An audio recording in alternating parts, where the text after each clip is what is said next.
नमस्कार, बहुत स्वागत है आपका नौ की बात में। मैं हूं आपके साथ शैलेश पांडे और शुरुआत संसद के बजट सत्र को लेकर पक्ष और विपक्ष के बीच आरोप प्रत्यारोप का दौर जारी है। केंद्रीय मंत्री किरेन रिजिजू ने कांग्रेस सांसदों का एक वीडियो जारी किया है।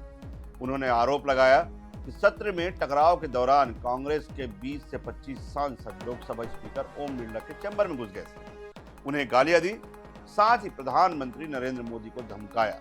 रिजिजू ने दावा किया कि यह वीडियो गैर कानूनी तरीके से रिकॉर्ड किया गया था। इस पर उन्होंने कांग्रेस को घेरते हुए कहा कि उनकी पार्टी हमेशा बहस और चर्चा में विश्वास करती, कभी भी सांसदों को हिंसा के लिए प्रेरित नहीं करती। तो आपको बता दें, ये बजट सत्र के दौरान जो भी घटनाक्रम सदन के भीतर घटा, वो बवाल कहीं न कहीं अब बाहर भी जो है नजर आ रहा है और थमने का नाम भी नहीं। लगातार जो है वो ये तेज होते जा रहे हैं। राहुल गांधी पर पहले आरोप लगे, राहुल गांधी ने उसके बाद जो है तमाम चीज़ों के आरोप लगाए, सबूतों और दावों का जो है वो दौर चला। इसके बाद अब नया जो वीडियो संसदीय कार्य मंत्री है, केंद्रीय संसदीय कार्य मंत्री किरेन रिजिजू, उन्होंने जारी किया है। ये स्पीकर के कक्ष का वीडियो है ओम बिरला के, जिसमें दावा किया गया है इस वीडियो को दिखाकर कि 20 से 25 जो कांग्रेस के सांसद थे वो ओम बिरला स्पीकर के चैम्बर में घुसे, वहां उन्होंने अपशब्दों का प्रयोग किया। इसके अलावा वहां पर जो है बल प्रयोग भी किया गया और साथ ही साथ न केवल स्पीकर को बल्कि प्रधानमंत्री नरेंद्र मोदी को भी वहां पर उनके लिए अपशब्दों का प्रयोग किया गया, धमकाया गया। और ये वीडियो के लिए उन्होंने साफ तौर पर कहा कि किसी भी तरह का अगर कोई शंका है, वीडियो की जांच कराई जा सकती है। तो दूसरी बात, पार्टी को लेकर जो बात कही गई है, उन्होंने साफ तौर पर कहा कि पार्टी दोषी सांसदों के खिलाफ सख्त कार्रवाई की जो है पैरवी करती है और साथ ही साथ कि पूरे सदन में लोकसभा स्पीकर को भी इसकी सिफारिश की गई है कि जो भी इस घटना में शामिल है सांसद, उनके खिलाफ सख्त से सख्त कार्रवाई की जाए। और जिस तरह के आरोप लगाए हैं रिजिजू ने, वो साफ तौर पर जाहिर होता है कि कहीं ना कहीं राहुल गांधी जो नेता पक्ष वहाँ पर लोकसभा में, उनके ऊपर सीधा ये टारगेट किया गया है कि उनके इशारे पर ये तमाम सांसदों ने कृत्य किया है।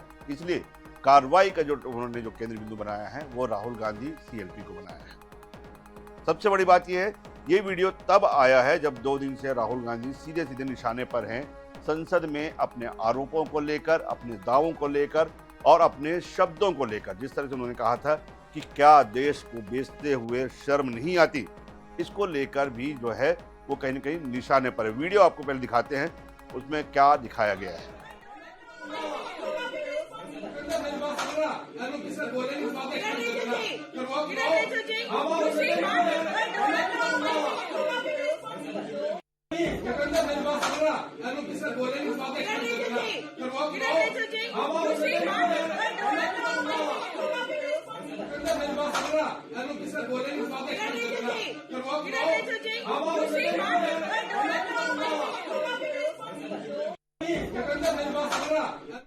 ये वो वीडियो है जो कि किरेन रिजिजू द्वारा जारी किया गया है, भाजपा के द्वारा जारी किया गया और कहा गया है कि पूरे बवाल के दौरान जब वहां पर मिड टर्म में कांग्रेस के सांसद वहां पर स्पीकर के कक्ष में घुसे और इस तरह का उन्होंने अभद्र व्यवहार किया। अब दिखाते हैं बयान। इसके बाद क्या आया, किरेन रिजिजू की संसदीय कार्य मंत्री है केंद्रीय।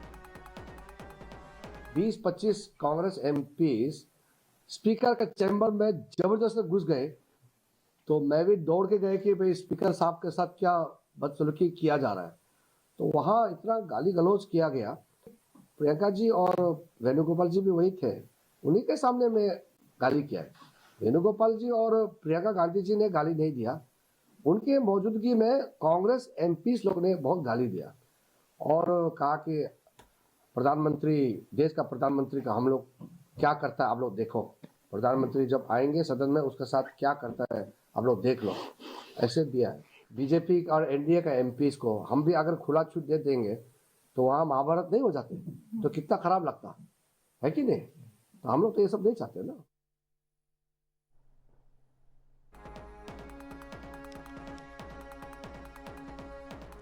अब इसी से जुड़ी हुई बात कर लेते हैं खबर की। सांसद निशिकांत दुबे ने गुरुवार को नेता विपक्ष राहुल गांधी के खिलाफ लोकसभा में सब्सटेंसिव मोशन पेश किया है। राहुल पर देश को गुमराह करने का आरोप लगाया गया है। दुबे ने राहुल की संसद से सदस्यता खत्म करने और चुनाव लड़ने पर लाइफ टाइम बैन लगाने की भी मांग की है। सूत्रों की माने तो भाजपा राहुल के खिलाफ विशेषाधिकार का जो हनन का जो नोटिस है वो नहीं लाने का निर्णय लिया है भाजपा ने।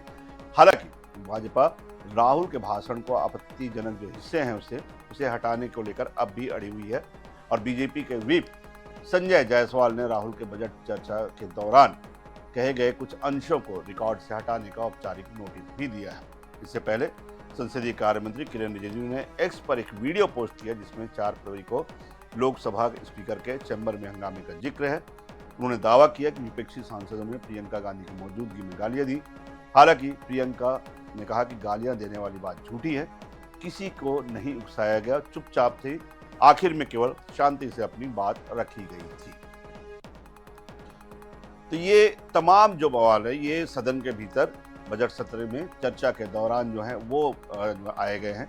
जिस तरह से राहुल गांधी लगातार 2 दिन हमलावर रहे सरकार के ऊपर, खासतौर पर ट्रेड डील को लेकर, इसके अलावा जो नरोड़े की जो किताब है सीडीएम की, उनकी किताब को लेकर इन 2 दिनों में उन्होंने सरकार को अच्छा खासे ढंग से घेरा। सबसे बड़ी बात क्या रही कि उन्होंने जिस तरह के आरोप लगाए और आरोपों में जिस तरह की भाषा का उपयोग किया, सीधे तौर पर उन्होंने कहा कि शर्म नहीं आई भाजपा को, सरकार को, देश को बेचते हुए। इस तरह के लोग आए। इसके बाद भाजपा के नेता लगातार राहुल गांधी पर हमलावर हुए। उन्होंने जो है वो कई तरह के आरोप राहुल गांधी पर लगाए, गुमराह करने का आरोप लगाया, देश को गुमराह करने का आरोप लगाया, जो अनर्गल बेबुनियाद आरोप लगाने का भी आरोप लगाया। इसके अलावा सबूत मांगे गए, वहाँ पर दावे किए गए। तमाम चीज़ों को लेकर ये माना जा रहा था कि कहीं न कहीं विशेषाधिकार हनन का प्रस्ताव जो है लाया जाएगा, लेकिन उसके बजाय अब संसद से सदस्यता ही खत्म करने की तैयारी भाजपा के द्वारा की जा रही है। लोकसभा में राहुल गांधी ने क्या कहा था ये दिखाना आपको जरूरी है, वो आपको दिखाते हैं। Need for data localization, limit on digital tax, no need to disclose any source code. What have you done on tariffs? At the beginning, 3% was the average. अब इस पूरे भाषण को लेकर जो सब्सटेंसिव मोशन जो लाया गया है निशिकांत दुबे जिनके द्वारा, उन्होंने क्या कहा ये सुनिए। आज लोकसभा में जो है एक सब्सटेंसिव मोशन जो है मूव किया है राहुल गांधी जी के खिलाफ कि वो देश को तोड़ने वाली साजिशों के साथ, सोरोस के साथ, यूएसएड के साथ, फोर्ड फाउंडेशन के साथ किस तरह से मिलकर देश को गुमराह कर रहे हैं, सेना के मनोबल को गिरा रहे हैं और जितनी विरोधी शक्तियां हैं उनके साथ मिलकर भारत को टुकड़े टुकड़े कर देना चाहते हैं। उसके लिए मैंने एक सब्सटेंसिव मोशन जो है माननीय स्पीकर साहब को मूव किया है कि इस पर चर्चा हो और राहुल गांधी की सदस्यता खत्म हो और वो चुनाव लड़ने के लिए जिंदगी भर के लिए डिबार्ड हो। सर, जैसे राहुल गांधी कहते हैं कि भारत माता को बेच दिया है मोदी। मैंने कहा ना कि मैंने सारी चर्चा की है। मोशन जो है मैं स्पीकर साहब से ये रिक्वेस्ट करूंगा कि वो मेरे मोशन को एक्सेप्ट करें। बात करते हैं अगली खबर की ओर। बाबरी मस्जिद को आप भूले नहीं होंगे। बाबरी मस्जिद जो विध्वंस हुआ था उसको लेकर पूरे देश में एक इतिहास रचा गया था। इसके अलावा वो बाबरी मस्जिद को लेकर अभी कुछ दिनों पहले ही तमाम जो कोर्ट केस हैं वो खत्म हुए हैं। आज भी भाजपा इस दिन को विजय दिवस के रूप में मनाती है, लेकिन हम ये न समझें कि बाबरी मस्जिद का चैप्टर अब खत्म हो गया है। पश्चिम बंगाल में बाबरी मस्जिद को लेकर एक बार फिर सियासी हलचल शुरू हुई है। टीएमसी के निलंबित विधायक हुमायूं कबीर मुर्शिदाबाद में बाबरी मस्जिद का निर्माण करा रहे हैं 300 करोड़ की लागत से। अयोध्या की तर्ज पर बाबरी मस्जिद के निर्माण की शुरुआत के साथ ही सियासत भी शुरू हुई है। बंगाल में बाबरी मस्जिद रैली निकाली गई। रैली पहले 265 किलोमीटर लंबी निकाली जाती, लेकिन बाद में इसे 22 किलोमीटर तक सीमित किया गया। रैली का स्वरूप भी बदलकर साधारण जुलूस में तब्दील किया गया। अब बाबरी को लेकर हुमायूं कबीर ने बताया कि मस्जिद का निर्माण 3 साल में पूरा होगा, जिसकी लागत करीब 55 करोड़ रुपए आएगी। तो आपको बता दें, एक बार फिर पश्चिम बंगाल में बाबरी मस्जिद बनाया जा रहा है, जिसे ढहा दिया गया था 1992 में 6 दिसंबर को। अब वो बाबरी मस्जिद पुनः निर्माण उसका किया जा रहा है और निर्माण करने वाले कौन है? टीएमसी के नेता हुमायूं कबीर। 55 करोड़ रुपए से करीबन जो है ये 45 एकड़ का जो एरिया है वहाँ पर निर्माण शुरू कर दिया गया है। खुदाई कर दी गई पूरे एरिया की और वहाँ पर जो है स्लैब डाले जा रहे हैं, फाउंडेशन डाले जा रहे हैं और 3 साल के भीतर जो हुमायूं कबीर का जो दावा है 3 साल के भीतर बाबरी मस्जिद फिर से अपने अस्तित्व में आ जाएगी। सियासत भी उतनी ही तेज है। एक तरफ जहां पूरे टीएमसी के नेता इस बात को लेकर चुप्पी साधी बैठे हैं, कुछ जो संगठन है, सांप्रदायिक संगठन, उनकी तरफ से आवाज निकल रही, लेकिन हिंदू संगठन जो है लगातार इसके विरोध में सड़कों पर उतर आए हैं। सबसे बड़ी बात यह है, जितने वहाँ के संत समाज हैं, भाजपा के सबसे बड़े नेता जो शुभेंदु अधिकारी हैं, उन्होंने तमाम चीज़ों को लेकर विधायक हुमायूं कबीर को अपने निशाने पर लिया है और ये कहा है कि ये केवल और केवल चुनावी एक जो है फंडा है, ताकि चुनाव में वर्ग विशेष का वोट टीएमसी हासिल कर सके। इसलिए निलंबित विधायक जो है इस तरह की हरकतें कर रहे हैं। अभिषेक बनर्जी मंदिर मस्जिद की राजनीति उन्होंने नहीं चलने की बात कही है। वही महाराज नित्यानंद की बात करें तो उन्होंने शांति की अपील की है समाज से, लेकिन बंगाल में ये बवाल थमता नहीं नजर आ रहा है। बाबरी मस्जिद, सबसे पहली बात तो ये था कि जिस दिन इसे गिराया गया था उसको लेकर तमाम जो हमारे संगठन हैं, चाहे वो शिवसेना की बात कर लें, हिंदूवादी संगठनों की बात कर लें, कार सेवा भाजपा ने जो इसका आह्वान किया था उनकी बात कर लें, तमाम लोगों ने इसे एक विजय दिवस के रूप में मनाना शुरू किया। उसके बाद तमाम अदालतों में इसके केस चले। कुछ दिन पहले इसके केस जो है वो तमाम लोगों को बरी भी किया गया, लेकिन अब इसको फिर से जो इसकी कब्र खोदी जा रही है, उसका कारण क्या है? पश्चिम बंगाल में आने वाले चुनाव। तो निलंबित है ये टीएमसी विधायक हुमायूं कबीर जो इसका निर्माण करवा रहे हैं, और जिस तरह से बाबरी जो अयोध्या का मंदिर जिस तरह से निर्माण किया गया था, उनका दावा है उसी भव्यता और विशालता के साथ इसका निर्माण होगा। बाकायदा इसके लिए रैली, यात्राएं, जुलूस निकाली जा रही है। आज जो है वो पहले आह्वान किया गया था 265 किलोमीटर का लंबा जो है जुलूस निकलना है। प्रशासन की अनुमति के बाद इसे 22 किलोमीटर तक सीमित किया गया। तमाम जो वर्ग विशेष के लोग हैं, संप्रदाय विशेष के लोग हैं, वो उसमें शामिल भी हुए हैं। टीएमसी के ज़्यादातर लोग भी शामिल हुए और उनका दावा है 3 साल में ये मस्जिद का निर्माण पूरा होगा, जिसकी कुल लागत जो है वो 55 करोड़ है।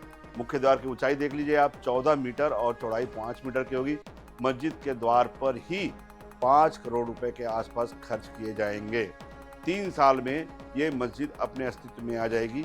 ये हुमायूं कबीर निलंबित टीएमसी विधायक जो है उसने कहा। अब सियासत की बात देखिए, भाजपा कह रही है ये केवल और केवल आने वाले चुनाव के लिए वोट बैंक के लोग साधने की ये साजिश है। वहीं यूपी के सीएम ने भी इसके, जो योगी आदित्यनाथ ने भी इसकी निंदा की है और उन्होंने कहा कि कयामत तक बाबरी मस्जिद का निर्माण नहीं होगा। टीएमसी ने कहा बंगाल में बाबर के नाम के लिए जगह नहीं है। अब देखिए, नित्यानंद महाराज खुद हुमायूं कबीर के मंच पर पहुंचे और उन्होंने समाज से शांति और सद्भाव की अपील भी की।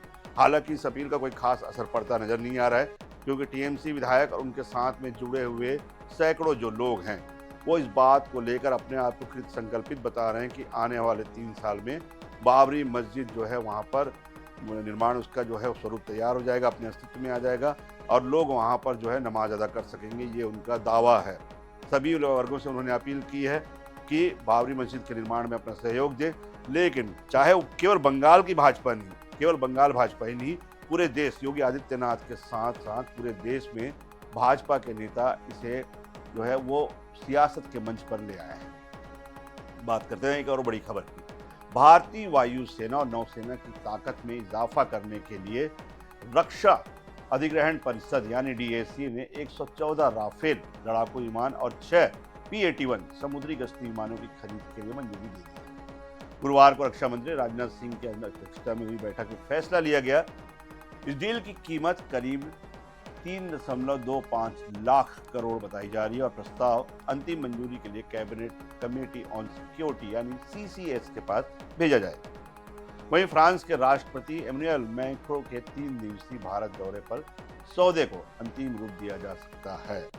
इस डील में आधुनिक तकनीक भारत को देने और मेक इन इंडिया को बढ़ावा देने की भी बात शामिल है। प्रस्ताव के अनुसार भारत फ्रांस की कंपनी डिसॉल्ट एविएशन से 18 राफेल विमान सीधे खरीदेगा, जो कि पूरी तरह से निर्मित होगा, और उसके अलावा बाकी जो 96 विमान हैं वो भारत में बनाए जाएंगे। उसमें फ्रांस की जो है वो टेक्नोलॉजी भी रहेगी, उनके जो है इक्विपमेंट भी रहेंगे, लेकिन साथ ही साथ मेक इन इंडिया की तर्ज पर इसमें जो स्थानीय उपकरण हैं, जो स्थानीय बनाए गए हैं यहाँ पे उत्पाद हैं, उनसे उपकरण भी उसमें शामिल किए जाएंगे और बाकायदा कुछ विमान जो 2 सीट वाले होंगे जिसका उपयोग पायलटों को ट्रेनिंग देने के लिए भी किया जाएगा। तो इस तरह 114 राफेल को फ्रांस के खरीदने पर जो है मंजूरी दे दी गई है। केवल एक औपचारिकता मात्र है कि इसे जो है सीसीएस में लाया जाए, उसके बाद इसका पूरा जो मसौदा है वो तैयार हो जाएगा और अंतिम मंजूरी मान ली जाएगी। साथ ही साथ मेक इन इंडिया के तहत सौदा ये किया गया 96 जो विमान हैं उसके कुछ पार्ट्स फ्रांस से आएंगे जो कि वहाँ के लिहाज से एसेंशियल है, ज़रूरी है, और उसके बाद बाकी जो पार्ट्स हैं वो भारत के जो उद्योगों में बने हुए पार्ट्स हैं जो कि उन मानकों पर खरे उतरते हैं, उन्हें उसमें शामिल किए जाएंगे। और साथ ही साथ यहाँ पर ट्रेनिंग भी दी जाएगी पायलटों को, और इसके अलावा जो तकनीकी इंजीनियर हैं जो निर्माण में शामिल रहेंगे उन्हें भी फ्रांस के विशेषज्ञों द्वारा इसकी ट्रेनिंग की जाएगी। तो ये सबसे बड़ी बात है कि फ्रांस सीधे तौर पर अब भारत से राफेल की डील कर रहा है। इसके अलावा नौसेना की अगर हम बात करें तो नौसेना के लिए भी 6P-81 एयरक्राफ्ट की डील पर मुहर लगा दी गई है। रक्षा मंत्रालय ने ये फैसला लिया है। दोनों ही मसौदों को अंतिम रूप दे दिया गया है, औपचारिक सहमति दे दी गई है। बस CCS यानी कि रक्षा कैबिनेट की बैठक में इसे लाया जाएगा और उसके बाद औपचारिकता मात्र शेष रह जाएगी। इन दोनों ही मसौदों को अंतिम रूप दे दिया जाए, दोनों ही डील को, और उसके बाद इसका डील का रास्ता यानी कि राफेल के भारत आने का रास्ता साफ हो जाएगा। तो आपको बता दें राफेल जिस पर हमें हमेशा से ही भरोसा रहा है और ख़ास तौर पर भारत का जो रक्षा तंत्र है उसमें राफेल की जो भूमिका है, ब्रह्मोस की जो भूमिका है, उसे सभी जानते हैं। और ऑपरेशन सिंदूर के दौरान जिस तरह से राफेल ने, ब्रह्मोस ने अपनी भूमिका वहाँ पर दिखाई थी, सभी मानते हैं कि राफेल उसमें एक महती भूमिका किसी भी युद्ध में निभा सकता है। खास तौर पर ऑपरेशन सिंदूर के दौरान हमने राफेल की ताकत देखा है और पूरी दुनिया ने राफेल की ताकत देखी है। अब उन राफेल की अगर सोचिए आप 114 राफेल सीधे तौर पर अगर भारतीय वायुसेना, भारतीय रक्षा के बेड़े में अगर शामिल होते हैं तो हमारी ताकत का अंदाजा स्वतः लगाया जा सकता है। अब आपको एक बड़ी खबर दिखाते हैं। बड़ी खबर इसलिए हम कह सकते हैं, एक तरफ जहां हम तमाम चीज़ों को लेकर अपने देश की मजबूती, अपनी आर्थिक मजबूती, अपने सैन्य मजबूती की बात करते हैं, तो वहीं अभी भी हमारे सिस्टम इतने जो हैं लचर हैं कि उनके नज़ारे गाहे बगाहे हमको देखने को मिल जाते हैं, खास तौर पर ग्रामीण क्षेत्रों। जी हाँ, छत्तीसगढ़ के दंतेवाड़ा की बात कर रहे हैं जहाँ पे पोरो हिड़मा गाँव में स्वास्थ्य व्यवस्था की लापरवाही की एक तस्वीर सामने आई है जो कि भयावह है। बीते 10 दिनों से एक ग्रामीण बीमार था, उसे एम्बुलेंस की सुविधा तक नहीं मिल पाई। मजबूरी ये है, परिजन उसे खाट पर लिटाकर करीब 7 से 8 किलोमीटर तक पैदल चले और उसके बाद अस्पताल नसीब हुआ। तमाम कोशिश कर ली उन्होंने, लेकिन उन्हें एम्बुलेंस नहीं मिला। रास्ता इतना दुर्गम था कि वहाँ पर वाहन ले जाना भी मुश्किल था। परिजन आर्थिक रूप से इतने कमज़ोर थे कि उन्हें दूसरा कोई रास्ता नहीं दिखा और आखिरकार उन्होंने खाट को ही एक कांवड़ की तरह बनाया और उस कांवड़ में ही खाट को कांवड़ बनाकर सीधे अस्पताल की ओर निकल पड़े। आप सोचिए 8 किलोमीटर तक मरीज केवल और केवल भगवान भरोसे रहा कि कभी भी उसकी मौत हो सकती थी। न उसके पास वहाँ पर कोई ऑक्सीजन था, न कोई विशेषज्ञ था, न ही किसी प्रकार के उसके जान बचाने की वहाँ पर कोई भी उपकरण मौजूद था, सुविधा मौजूद थी।